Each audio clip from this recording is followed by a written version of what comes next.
Ya Nabi salam alaika, Ya Rasul salam alaika, Ya Habib salam alaika, salawat. Pada zaman dahulu, ada seorang penyair hebat yang sangat terkenal, yaitu Syekh Farasdak. Ia selalu asyik memuji Rasulullah dengan syair-syairnya dan mempunyai kebiasaan melaksanakan ibadah haji setiap tahunnya. Suatu ketika ia sedang melaksanakan ibadah haji, kemudian berziarah ke makam Rasulullah dan membaca kasidah, syair pujian kepada Nabi. Ketika itu ada yang mendengar Syekh Farasdak melantunkan kasidah yang memuji Rasulullah. Setelah selesai membaca kasidah, orang itu menemui Syekh Farasdak dan mengajaknya untuk makan siang di rumahnya. Lantas Syekh Farasdak menerima ajakan orang tersebut dan setelah berjalan jauh hingga keluar dari Madinah sampailah ke rumah yang dituju. Sesampainya di dalam rumah, orang tersebut memegangi sang penyair dan berkata, "Sungguh aku sangat membenci orang-orang yang memuji-muji Muhammad, dan ku bawa engkau ke sini untuk kugunting lidahmu." Maka orang itu menarik lidah Syekh Farasdak, lalu mengguntingnya dan berkata, "Ambillah potongan lidahmu ini dan pergilah untuk kembali memuji Muhammad." Maka sang penyair pun menangis karena rasa sakit, dan juga sedih tidak bisa lagi membaca syair untuk Sayyidina Muhammad.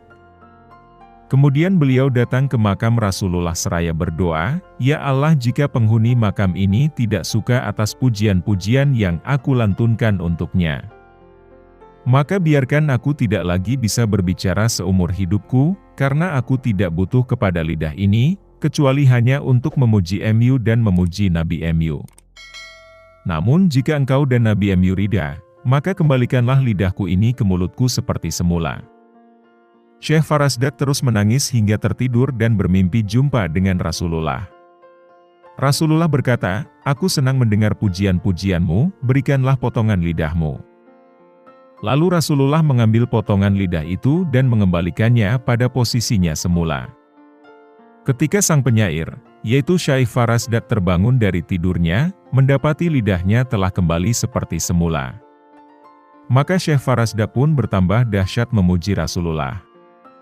Hingga di tahun selanjutnya Syekh Farasdak datang lagi menziarahi Rasulullah, dan kembali membaca pujian-pujian untuk Rasulullah. Dan di saat itu datanglah seorang pemuda dan gagah, serta berwajah cerah menemuinya dan mengajaknya untuk makan siang di rumahnya. Sehingga, ia dibawa ke rumah anak muda itu. Sesampainya di rumah anak muda itu, Syekh Farasdak dapati rumah itu adalah rumah yang dulu pernah didatangi lalu lidahnya dipotong.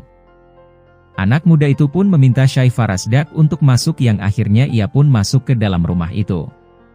Hingga mendapati sebuah kurungan besar terbuat dari besi dan di dalamnya ada kera yang sangat besar dan terlihat sangat beringas. Maka anak muda itu berkata, "Engkau lihat kera besar yang di dalam kandang itu, dia adalah ayahku yang dulu telah menggunting lidahmu." Maka keesokan harinya Allah mengubahnya menjadi seekor kera. Dan hal yang seperti ini telah terjadi pada umat terdahulu, sebagaimana firman Allah dalam Al-Quran Surat Al-A'raf. Maka setelah mereka bersikap sombong terhadap segala apa yang dilarang, kami katakan kepada mereka, "Jadilah kalian kera yang hina." Kemudian anak muda itu berkata, "Jika ayahku tidak bisa sembuh maka lebih baik Allah matikan saja."